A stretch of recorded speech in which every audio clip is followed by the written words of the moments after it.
Have you read this book yet? First couple weeks of school, this was my go-to. It's short, it's sweet, there's very few words. This is a well-loved book.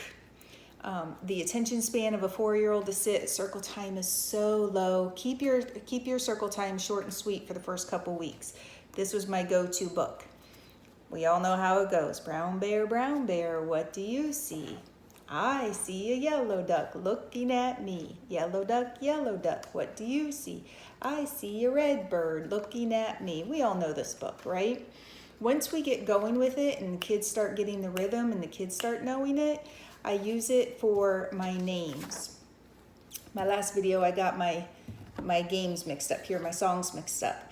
I would have a book of this. Esmeralda, Esmeralda, who do you see? I would flip it over, we would see the next picture. I see Mac looking at me. Mac, who do you see? I see Marley looking at me. So I would have a book of my children with a bookbinder so that we could learn children's names that way, and that's how we would introduce or do our song in the morning. I made a copy of this for my teacher center part. Children could use it anytime they wanted. I also sent a copy home with a couple parents and then just switch it through so that they could learn children's names too. So this was in my name song.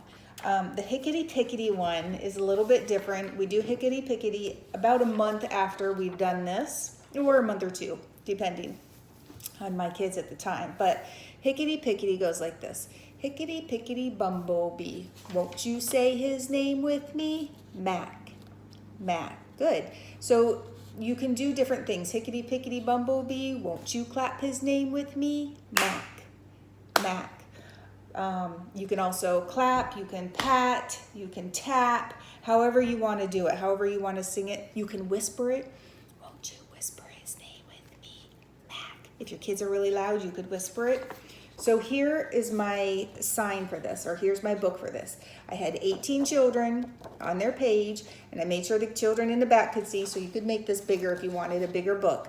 But notice how I have the handprint. That's one clap. Mac.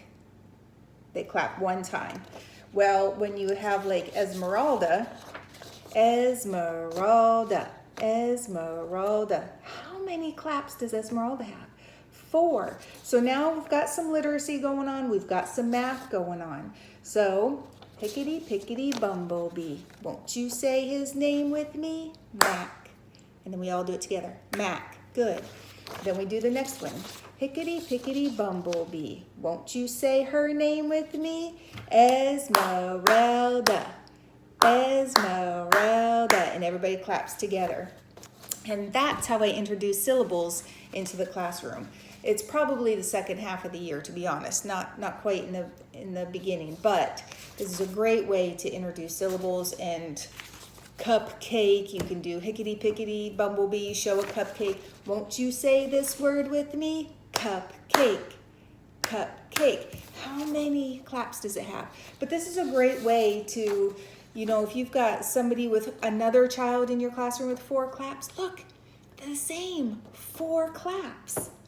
They have 4 claps and you have 4 claps. So you're really just showing the similarities in your classroom of names, and you're going to go through all that with similarities and differences, but how many claps in your name is one way to do that too.